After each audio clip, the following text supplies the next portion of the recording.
Olá, meus amigos, um dia de muita paz para todos nós. É sempre um motivo de muita alegria estarmos reunidos em nome do nosso Senhor Jesus para estudarmos a obra espírita. Hoje, exatamente 19 de novembro de 2021, e vamos estudar a obra Ave Cristo. Estamos iniciando o capítulo 5, intitulado Reencontro. O nosso irmão Augusto irá fazer a nossa prece de gratidão, logo depois a nossa irmã Carla irá fazer a recapitulação do nosso último estudo. Amigo Jesus, aqui nos encontramos em Teu nome, esse grupo de amigos que busca, através desse encontro, o entendimento,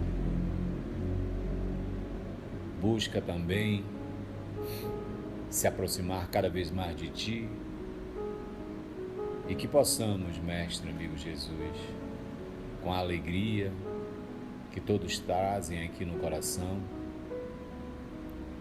buscar o aprendizado necessário para que possamos, nessa nossa luta diária, cada vez mais, Mestre, pautado nos Teus ensinamentos, fazer o que devemos fazer como homem de bem que Tu nos ensina e nos ensinaste há mais de 2000 anos. Obrigado, Mestre, e fica conosco hoje e sempre, que assim seja.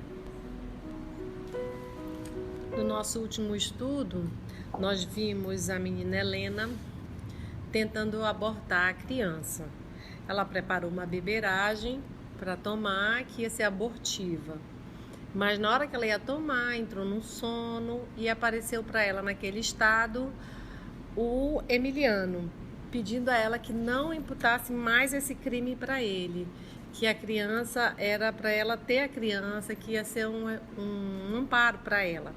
Mas ela não aceita, ela está bem dividida, mas ela sabe as dificuldades de ter um filho só e ela não aceita. Mas nesse transe que ela está conversando com ele, acaba derrubando a beberagem e não toma.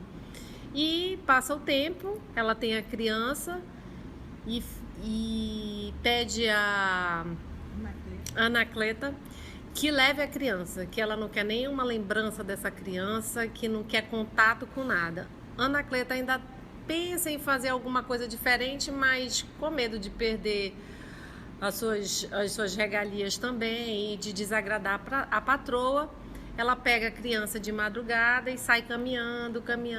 Lembra, Carlinha, que ela deu um camafeu? Né? Ela pede, olha, tua filha, deixa uma lembrança para ela.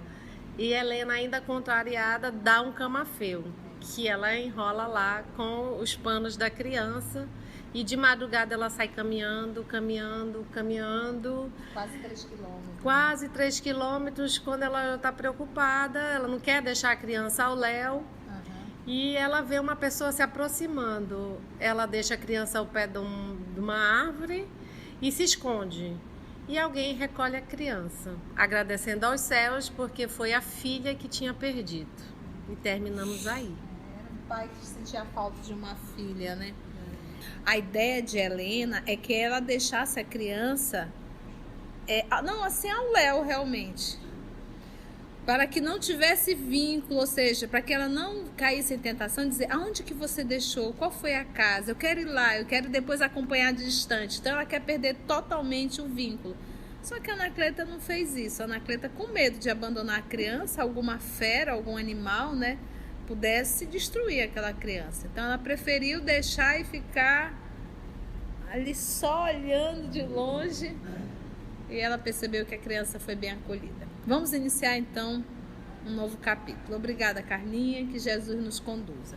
Teremos aqui nos auxiliando o nosso irmão Augusto, nosso irmão Murilo e o nosso irmão Alan.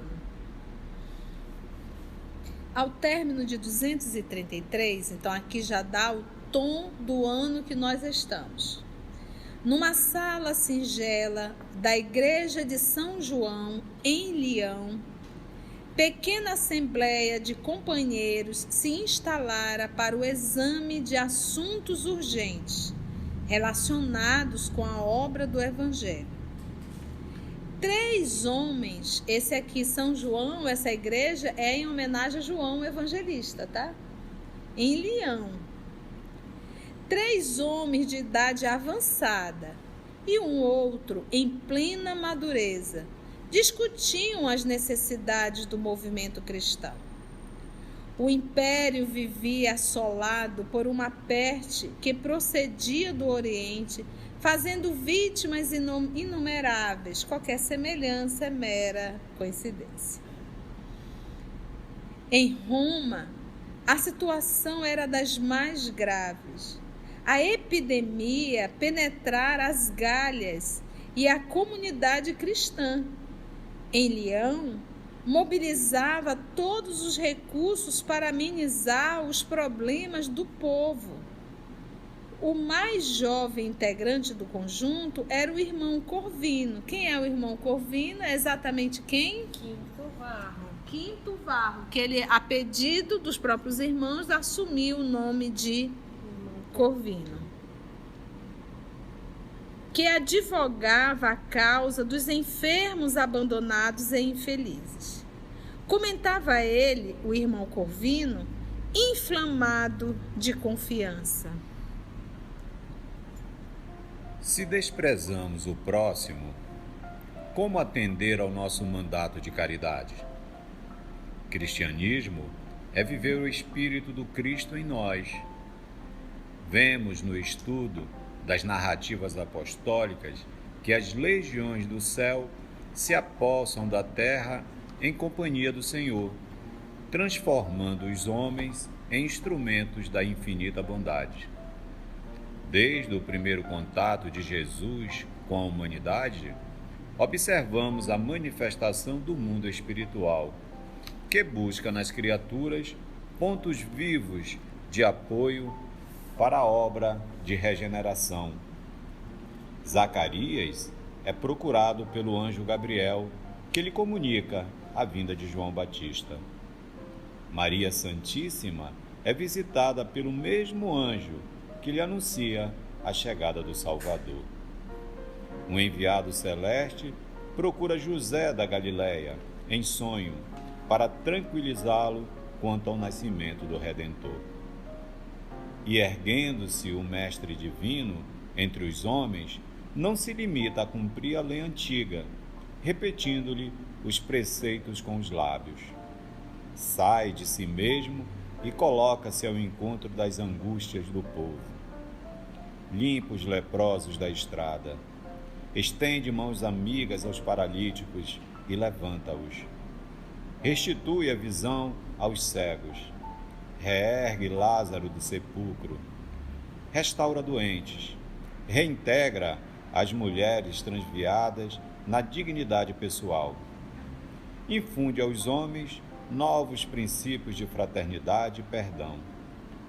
Ainda na cruz, conversa amorosamente com 2 malfeitores, procurando encaminhar-lhes as almas para o mais alto. E depois dele, os apóstolos abnegados continuam-lhe a gloriosa tarefa do reerguimento humano, prosseguindo no ministério do esclarecimento da alma e da cura do corpo, devotando-se ao Evangelho até o derradeiro sacrifício. A fala do irmão Corvino, o nosso Quinto Varro, são lições de Evangelho. Ele aqui cita várias passagens do Evangelho. Então aqui eles estavam vivendo um momento bem parecido com o que nós estamos vivendo. Ele diz assim, 3 homens de idade avançada e um outro, então são 4 homens, discutiam as necessidades do movimento cristão. Ele dizia que o império estava assolado por uma peste que procedia do Oriente, fazendo vítimas inumeráveis. A epidemia penetrara as Gálias e a comunidade cristã em Leão mobilizava todos os recursos para amenizar os problemas do povo. O povo ali sofrendo e o povo cristão se reunindo para tentar auxiliar. Ele diz: os mais jovens integrantes do conjunto eram o irmão Corvino, que advogava a causa dos enfermos, abandonados e infelizes. Ele diz assim: se desprezamos o próximo, como atender ao nosso mandato de caridade? Por exemplo, o que nós espíritas fizemos no período da pandemia? Todos nós nos isolamos, nos trancamos para nos proteger. Não é verdade? Nós esquecemos de todos os sofredores, seja de necessidades materiais, como seja de necessidades espirituais. E nós sabemos que grande parte da comunidade espírita cristã, se assim eu posso falar, pararam o trabalho. Raríssimos foram aqueles que continuaram o trabalho de atendimento fraterno, de assistência. Houveram pessoas que continuaram, sim, mas a maioria realmente fechou tudo, mostrando a nossa covardia perante a luta realmente, o desafio. Ou seja, se nós estivéssemos no circo romano e soltássemos os leões, nós éramos os primeiros a correr. Né? Homens de pouca fé. Aqui você vê que eles estão num trabalho ativo e a pandemia está acontecendo. E o Quinto Varro está preocupado com as pessoas abandonadas. Porque quando vai morrendo, às vezes morre um pai, morre a mãe, e os filhos vão ficar com quem? Não tem. Lembra que aqui nessa época não tinha asilo, não tinha orfanato, não tinha hospital. Isso tudo foi criado depois do Cristo. Você vê o trabalho de Jesus, né? Não existia nada disso. A primeira instituição a atender pessoas abandonadas foi Pedro que fundou, que foi a Casa do Caminho em Jerusalém. Não existia isso. E aí, o que você vai fazer? Então, nós vivemos aqui um período hoje de uma pandemia, mas nós temos hospitais. E nessa época que não tinha? E que a medicina era algo caríssimo. Como atender ao nosso mandato de caridade? Cristianismo é viver o Espírito do Cristo em nós. Então, o cristianismo não é participar das reuniões cristãs, não é participar de uma palestra espírita, não é participar de um estudo espírita. Isso aí tudo é meio. Mas o verdadeiro cristianismo é viver o Espírito do Cristo em nós. É a fala de Jesus quando ele disse: um novo mandamento vos dou. Amai-vos uns aos outros como eu vos tenho amado. Nessa pandemia eu fiquei pensando muito na figura do apóstolo Paulo. Eu não conseguia ver o apóstolo Paulo trancado na sua casa. Não é do caráter cristão dele. Muitos vão me chamar de louca, né? Mas a gente não pode se eximir no momento de guerra. E tenho aprendido em espiritismo que ninguém morre de erro de cálculo. E ninguém passa por nenhuma dor se isso não for necessário para o meu aperfeiçoamento moral. Cristianismo é viver o Espírito do Cristo em nós, nas nossas atitudes. Vemos no estudo das narrativas apostólicas que as legiões do céu se apossam da terra em companhia do Senhor, transformando os homens em instrumentos da infinita bondade. Está se referindo aqui aos atos dos apóstolos. E ele vem desde o primeiro contato de Jesus com a humanidade. Observamos a manifestação do mundo espiritual. Aí ele vem citando, que busca nas criaturas pontos vivos de apoio para a obra da regeneração. Pontos vivos de apoio. Busca na criatura um ponto vivo. É tipo assim, busca em cada um de nós a chama da esperança, a chama do trabalho, a chama da fé. Ponto vivo. A espiritualidade busca, mas não encontra. Nesse momento, nós queremos trabalhar, podemos ajudar, tem muitas pessoas precisando, as pessoas estão enlouquecendo, estão surtando e não tem ninguém para falar. O Alan, que teve um AVC em plena pandemia, não podia receber visita. Eu ligo: Alan, como é que tá? Não tô bem não, professora. Posso ir aí? Pode. Eu vou deixar o meu amigo? Só porque é pandemia eu não posso sair de casa? Tava em desespero, né, mano? Eu tava surtado, professor. Eu sei, filha. Muita gente estava surtada. Ele tá dizendo... Ele não conseguia nem dormir. Eu me lembro que a gente orou, apliquei um passe nele e ele dormiu no passe. Então, como que a gente, como cristão, a gente pode dizer assim: não posso sair de casa, que o vírus está lá fora de plantão, ele vai me pegar? E quantas vezes a gente não fez esse trabalho? Não é verdade? Então é isso aqui, olha. Os espíritos, eles esperam, mas ele tem que encontrar uma chama dentro da gente. Senão não tem como. Se a gente for covarde, a gente vai ficar no fundo da casa, enfiada debaixo da cama. Quantos de nós não tivemos esse comportamento, gente? Apavorado com tudo. Como se a lei de justiça não existisse. E como se Deus fosse uma força que tivesse perdido todo o controle de tudo.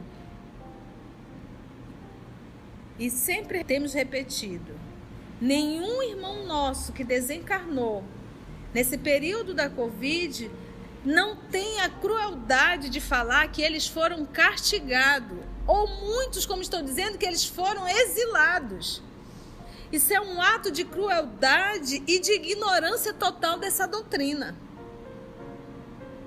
Estar encarnado não é mérito, é débito. Ter desencarnado é a liberdade do espírito que ficou aprisionado a um corpo físico. Então, se nós permanecemos, é porque ainda temos débitos, precisamos continuar na luta. E quem desencarnou cumpriu a sua missão. E está se preparando com certeza para breve voltar. Então não é mérito ter permanecido, é débito. Vemos no estudo das narrativas então apostólicas que as legiões do céu se apossam da terra em companhia do Senhor, transformando os homens em instrumentos da infinita bondade. Transformando. Desde o primeiro contato de Jesus com a humanidade, observamos a manifestação do mundo espiritual, que busca nas criaturas pontos vivos de apoio para a obra de regeneração. Zacarias é procurado pelo anjo Gabriel, que lhe comunica a vinda de João Batista, porque lembra que a esposa de Zacarias já estava com uma idade o quê? Avançada. Maria Santíssima é visitada pelo mesmo anjo Gabriel, que lhe anuncia a chegada do Salvador. Lembra disso? Um enviado. Eu acho interessante as pessoas dizerem assim, falarem que os espíritos não podem se comunicar. Mas, gente, se você estudar a Bíblia, você vai lidar. Que é coisa de Satanás. Mas se você for estudar a Bíblia, você vai ver muitas passagens dos espíritos se comunicando. Aqui ele já citou 2 vezes. Com o pai de João Batista, o Senhor Zacarias, e com a Nossa Senhora Mãe Santíssima. E tem mais, ele cita mais um. Observamos a manifestação do mundo espiritual que busca nas criaturas pontos vivos de apoio para a obra da regeneração. Porque quem vai fazer a obra da regeneração? Somos nós ou os espíritos? Somos nós. Eles dão todo o apoio, como ele diz, eles procuram esse ponto de luz. Mas quem tem que realizar o trabalho somos nós. Eles realizam também de uma forma indireta e também quando reencarnam. Porque muitos desses espíritos nobres reencarnam. Nós tivemos um Chico Xavier. Nós conhecemos uma pequena mulher que é grandiosa, chamada Irmã Dulce. Estou falando agora desse século que nós convivemos. Você imagina a pessoa recolher todos os necessitados da rua, todos os doentes, e colocar ali na igreja do Bonfim, né? Ali embaixo ela tinha uma cúpulazinha, ela foi enfiando todo mundo ali para cuidar. Aí você acha que ela estava preocupada se ela ia pegar hanseníase, se ela ia pegar tuberculose, se ela ia pegar gripe? Porque o que ensina o evangelho? Que a gente deve pensar no outro antes de pensar em si. Aí às vezes a gente tem que parar para pensar. Se eu estou numa condição difícil, alguém veio e me visitou, mas eu posso também repensar. Se fosse o outro que estivesse na condição difícil, eu teria coragem de sair lá? É essa reflexão que nós temos sempre que fazer para a gente se conhecer e se trabalhar.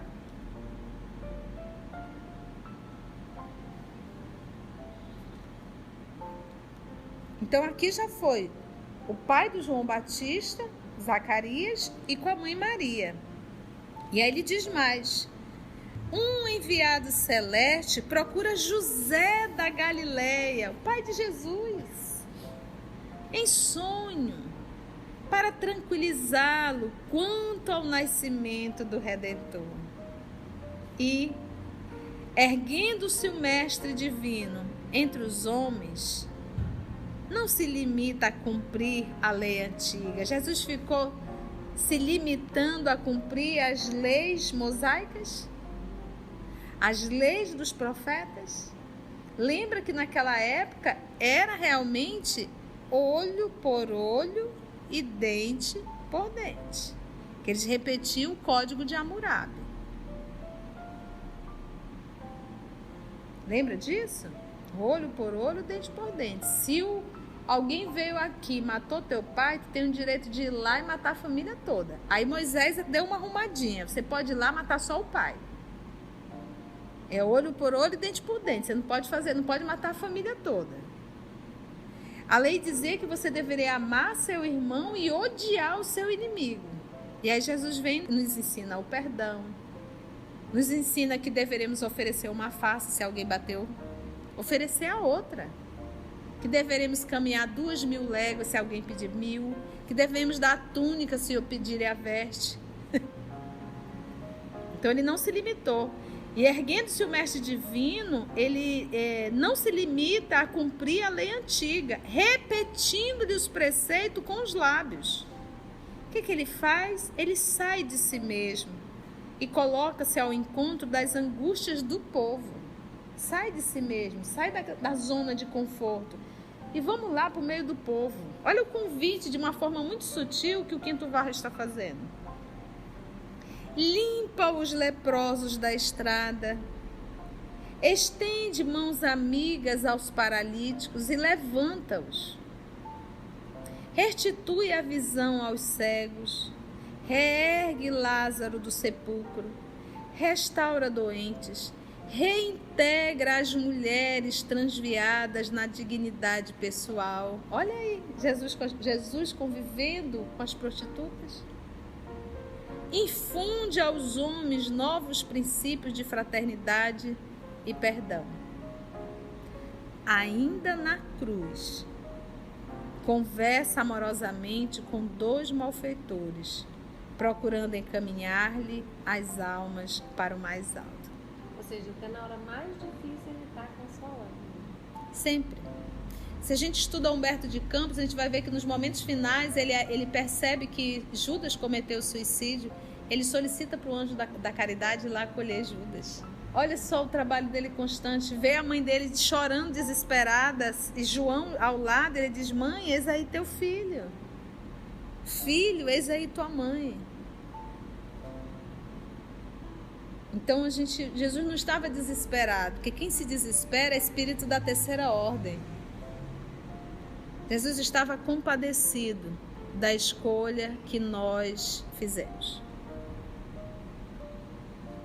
Infunde aos homens novos princípios de fraternidade e perdão. Ainda na cruz, conversa amorosamente com 2 malfeitores, procurando encaminhar-lhe as almas para o mais alto.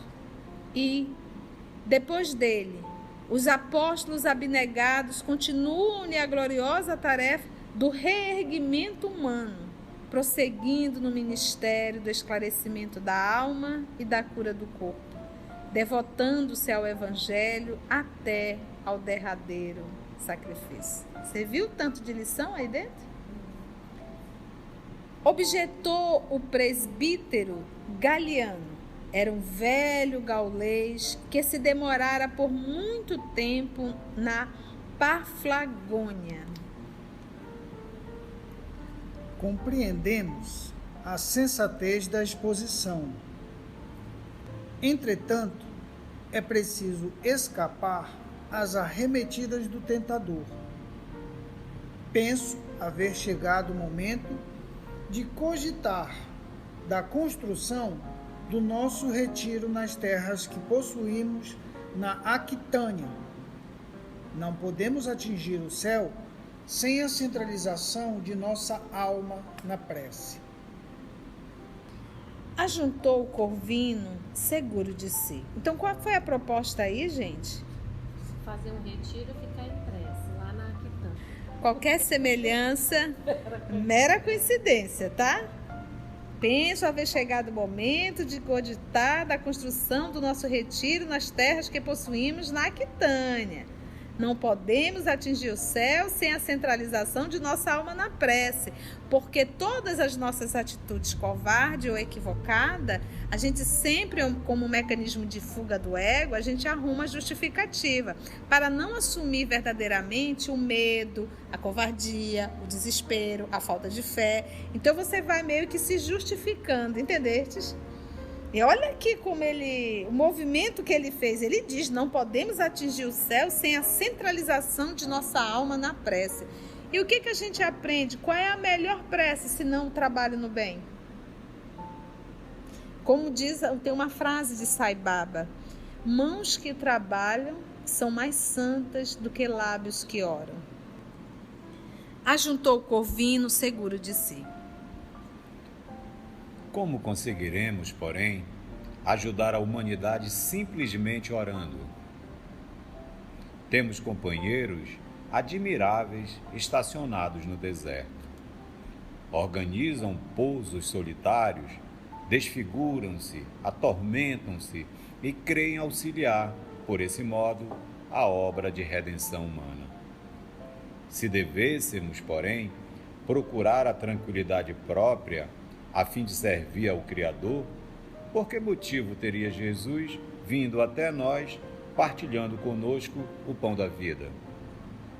Em que luta condecorar-se-á o soldado que desiste do combate? Em que país haverá colheita valiosa para o lavrador, que nada mais faz que contemplar a terra a pretexto de amá-la? Como semear o trigo sem contato com o solo?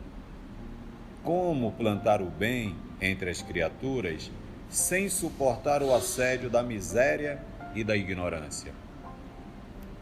Não podemos admitir salvação sem a intimidade daquele que salva com aquele que se encontra desviado ou perdido. Gente, eu tô assim... a boca aberta, como dizem, né?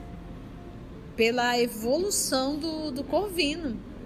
Agora, lembra que ele incorporou o Corvino de um jeito e lembra era um espírito já assim, bem evoluído, né? Ele solicitou reencarnar para ajudar o filho Tassiano. Olha essa última fala dele e bateu, doeu, leva que é teu, tá bom? Vamos lá aqui.